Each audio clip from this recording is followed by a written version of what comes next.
पाचव्या टप्प्याचं मतदान जे आहे ते पार पडतंय। हा अखेरचा टप्पा आहे आणि मतदानासाठी आज नागरिक जे आहे ते मुंबईकर जे आहेत ते घराबाहेर सकाळी सकाळीच आलेले आपल्याला पाहायला मिळतात। 7 वाजेपासून आज मतदानाला सुरुवात झालेली आहे। इथे दिवस आज ऑफिस आहे, बिझनेस बघायचा आहे, त्यामुळे लवकर येऊन वोटिंग करून गेलेलं तर हे होईल आणि वेळ कमी लागतो सकाळी।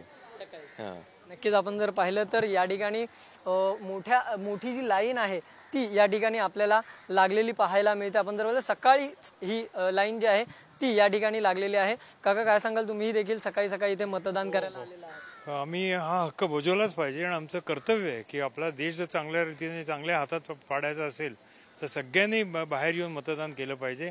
घरी बसण्यात मतलब नाही, नंतर मग ब्लेम गेम करण्यात अर्थ नाही। So one everybody must come and vote. ज्येष्ठ नागरिक असतील, महिला असतील, यांच्याबरोबर तरुण जे आहेत ते देखील या रांगेमध्ये सगळ्यात जास्त त्याचा मला अतिशय आनंद होतो आणि I think that augurs very well for our country. जितके तरुण लोक बाहेर येतील आणि मतदान करतील तेवढे I will be more happy. आपल्यासोबत तरुण देखील आहे। तुम्ही सकाळी सकाळी इथे मतदानाला आलेला आहात? हो, मी 8 वाजतापासून आहे इथे। मतदान सगळ्यांनी दिलं पाहिजे, कारण एक 5 वर्षात एकदा चान्स मिळतो मतदान द्यायचा आणि दर माणसाचं कर्तव्य आहे।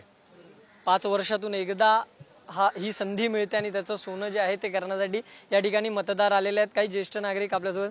काका, तुम्ही गेल्या अनेक वर्षांपासून मतदान करतात, आज देखील मतदानाचा हक्क बजावण्यासाठी आलेला? बरोबर आहे आणि प्रत्येकानेच करायला पाहिजे। व्हिडिओ जर्नलिस्ट कुणाल तांबे, धनंजय दळवी, पुढारी न्यूज, मुंबई।